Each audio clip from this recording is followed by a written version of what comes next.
প্রকাশে এলো ঢালিউডের নতুন ছবি বহুরূপ এর পোস্টার, যেখানে নজর কেড়েছে অভিনেত্রী ইধিকা পালের লুক।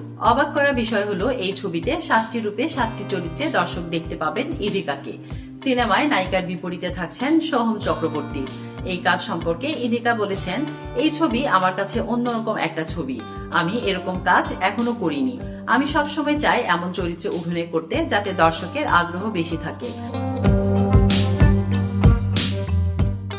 আমি প্রথম থেকেই ভাবছিলাম কিভাবে চরিত্রটা তুলে ধরবো, তাই এটা আমার কাছে যতটাই আগ্রহের ছিল ততটাই চ্যালেঞ্জিং ছিল। ইধিকা বলেন, আমি অনেক অভিজ্ঞতা সঞ্চয় করেছি এই কাজটা করতে গিয়ে। সোহমদার মতো অভিনেতার সঙ্গে কাজ করার সুযোগ পেয়েছি, এটা আমার সৌভাগ্য। তার কাছ থেকেও শিখেছি অনেক।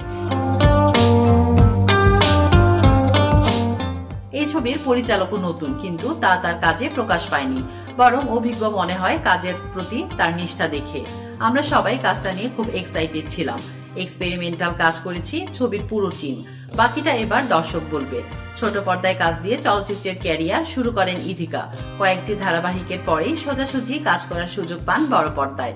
শুধু তাই নয়, কাজ করেছেন প্রথম ছবি থেকেই একের পর এক সুপারস্টারের সঙ্গে। বর্তমানে দুই বাংলাতেই ইধিকার জনপ্রিয়তা তুঙ্গে। বিশেষ করে ঢালিউড মেগাস্টার শাকিব খানের সঙ্গে বেশ কয়েকটি সিনেমা করার পর বাংলাদেশে তার জনপ্রিয়তা। সম্প্রতি ঢালিউডে মুক্তি পাওয়া হিট সিনেমা বরবাদ এ শাকিব খানের সঙ্গে পর্দা ভাগ করে দর্শকের মন জয় করেছেন। তাসলিমা আক্তার শিমু, SBS বাংলা।